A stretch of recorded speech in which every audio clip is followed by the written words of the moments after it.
What's going on, guys? It's Colin here for NextGenTactics, and today I'm bringing you a little bit of Conquest gameplay here on Nelson Bay, and I'm using the F2000 Assault Rifle. And this gameplay came towards the end of a gaming session, so I'd kind of slowed down a little bit and wasn't running around beasting it up, just kind of going slow and steady. And I'll use this gameplay a little bit later on to talk about a few tips for newer players based on some questions that you guys asked me in the comments of my previous videos. But first off, I wanted to talk a little bit about Battlefield 3, because the teaser trailer actually came out last night, and we now have at least a little bit of information on the game to discuss. And when the big reveal happens in March, I'll definitely cover that in more depth and give my thoughts on it, and talk about, my intentions to cover Battlefield 3 and all that good stuff. But for now, I just want to talk about the teaser, get your guys' thoughts on the game, and discuss the information that we know so far. And I do want to admit, first off, that Bad Company 2 is my first game in the Battlefield series. So as you guys know, I'm a console gamer, and I started actually playing Xbox when I was about 30, when my wife got me the 360 for Christmas. So I am new to the Battlefield series. I basically picked it up because I got burnt out on Call of Duty, and I basically have gone from there. So I'm sure that there are many of you out there that have more experience with Battlefield 2 and can provide some insight, so I encourage you guys to leave comments if you do have that experience. But what we know so far, the teaser is pretty straightforward, and you can actually see it on the official Battlefield YouTube channel. The YouTube username is just Battlefield, all one word. And check that out. But what we do know is that jets will be returning to the series, so that should add an interesting dynamic to the game. And infantry, also another thing that they revealed is that infantry will have the ability to lie prone. So as far as jets returning to the series, I think that's cool. Obviously Battlefield 2 was more vehicle focused, and it looks like that trend's going to continue. But as far as the prone abilities, I think that on the big maps, I kind of have mixed feelings about that. I think that Bad Company 2 is just fine the way it is without having the prone ability for infantry, and when snipers are way off in the distance, well, if they're lying down, they're going to be pretty tough to spot. And I'm actually following Daniel Matros, who's the community manager for DICE, and some of the other developers for Battlefield who have been on Twitter basically giving out little tidbits of information here and there. And there was some talk about prone, and I would have responded to Demise99, who is one of the devs that don't put prone in the game. Right now it's fine the way it is, and the only way to tell a dead bush Wookiee from a live one is the fact that only one of them can lie down, because neither of them move. And I know, I've kind of talked a little bit and bagged on the snipers that sit still, but in my favorite game type is rush, and I prefer attacking. So when I have teammates that are sitting back sniping, I have some thoughts on that for sure. But so we know that infantry is going to be able to go prone, and another piece of information that was shared is that the multiplayer is actually going to be 64 player, but you have to read into that a little bit further to understand that that is just on the PC. So I really am hoping for larger games on console, but I don't know what the technical limitations are and what they're going to be able to do. So we're just going to kind of have to play it by ear and see how that pans out. And we know that the game at this point is slated to ship in fall of 2011. So we have a little ways to go before it comes out, but I'm really looking forward to it, and I plan on covering it in quite a bit of detail. There will be single-player and co-op modes, and there will be some new and interesting places that the campaign are going to take you. So basically, that's what we know so far. Very limited information, but as new details do come out, I plan to be sharing them here. So anyway, guys, I'm looking forward to hearing your thoughts on Battlefield 3, because I'm very excited about it, and I think also it's going to be on the I believe an updated version of the Frostbite engine, so it's going to be version 2.0 that the game is based on. So hopefully, they tighten up the controls a little bit, although really, I know some people have complaints about the sluggish nature of the Battlefield controls. I've got to stop right here and talk about this guy who is hiding in a tree. He's being tricky, so I'm gonna pay him back here pretty soon. And once we clear out the base and try and capture this flag, I'm gonna take up his hiding spot in anticipation that he's actually gonna come back. So he does, and I wipe him out. But anyway, so back to Battlefield 3. I'm really excited for it.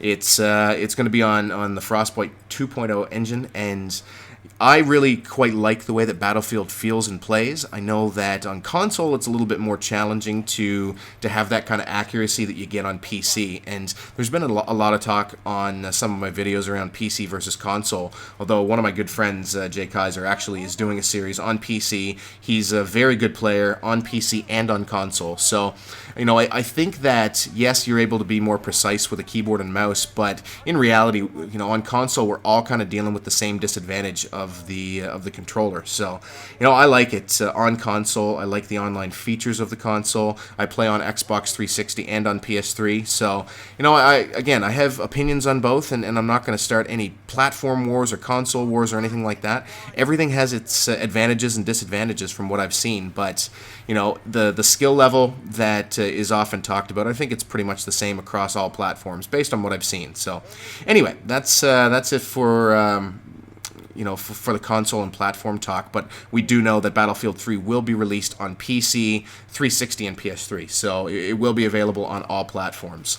Right here, I want to just switch topics a little bit and address a few questions that were asked on my Back to Basics series, and that is, for newer players who are making the transition to Battlefield. Most folks would have said that they're coming over from Call of Duty, so I do forgive the Call of Duty references, but I think it's appropriate here to talk about it. And in Battlefield, one thing that you have to pay attention to is the recoil on the weapons, which is modeled in a little bit more, I feel, realistic way than Call of Duty. The guns are very tough to handle, and when you're holding down the trigger, it's very, very challenging to adjust your aim, so the gun's kind of waving all over the place. And what you always want to do, almost at all ranges with automatic weapons, is burst fire.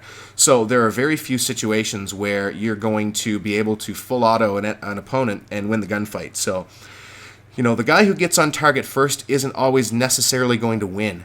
Quite often, technique will win you gunfights. And if you know your weapon and you know the rate of fire, what you basically want to do is burst. And with the F2000, it's a good gun, I find, to practice that. It does have fairly low recoil, but it has a very high rate of fire. So, at maximum ranges, I typically only like to let go maybe 2 or 3 rounds at a time and wait for my reticle to reset and fire again. So, if you follow that technique basically anywhere outside of about 10 meters, then you'll be a lot more successful in taking opponents down in Battlefield. And a little while ago, I left a clip in where I just, I saw the target, he saw me first, and I just retreated from the gunfight because I knew he had a beat on me. He had me spotted, so I wasn't going to win that one, and I just tossed a nade to distract him, and I ran away. So that's something else to keep in mind. You don't want to just stand out in the open and hold down the trigger and hope for the best. In clutch situations, you still have to kind of have the discipline to burst fire even when you're getting hit, because if you just spray and they are on target on you and they're burst firing, they're going to win that engagement. So anyway, the last thing I wanted to talk about is how you guys can interact with me. So I've actually gotten some questions on previous videos when I'm commenting about who is this Oplum77 guy, and that is my YouTube username, my personal channel. So I'll actually flash it up here so you can see it. And you can interact with me through that account, and I'm also on Twitter, and my Twitter username is DCRU Colin. So I'll put both of those up here on the video so you can check those out.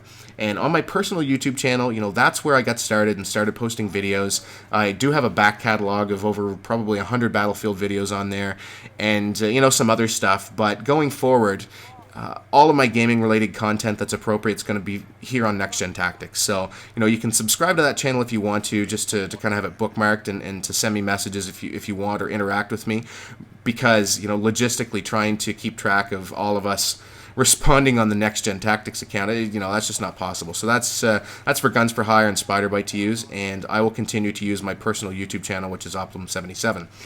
The fastest way normally to get a hold of me is on Twitter, so I'll include that as I showed you here in the video as well. So anyway, guys, if you see Oplum77 pop up in the comments as though he made the video, one of my videos, that's in fact me. So it's not an imposter pretending that that he was the director of the video. I can assure you that is me. Anyway, guys, I think that's it for this video. You know, just the quick beginner tip is to practice burst firing, and it's a different technique based on the weapon and the rate of fire.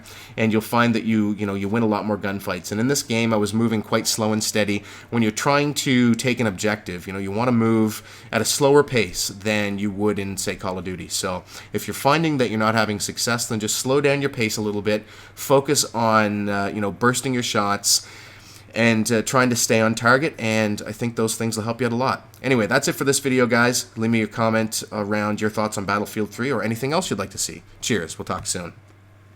Hey guys, we're on Facebook. Check the description of this video for the link to our new Facebook application. Subscribe and get our latest video updates posted right on the wall on your own Facebook page.